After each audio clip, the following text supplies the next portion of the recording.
Hi, and welcome back to Rex Programming's Introduction to Python. In this lesson, we are going to be talking about string concatenation. Let's get started.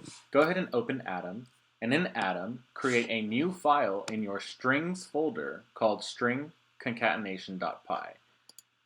Stringconcatenation.py.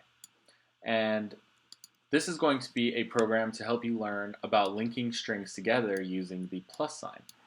And you want to kind of think of it like adding numbers together, but a little bit different because in this you're just adding strings together. You're linking them together.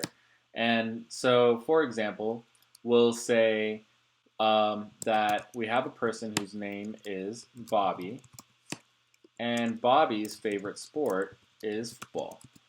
And he loves to play football.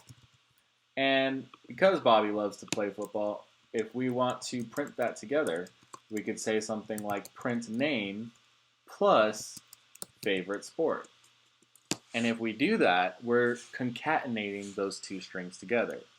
So let's go ahead and try that. Bobby loves to play football.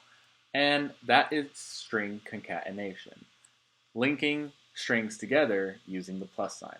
Congrats guys, that's it for this lesson. I'll see you in the next video.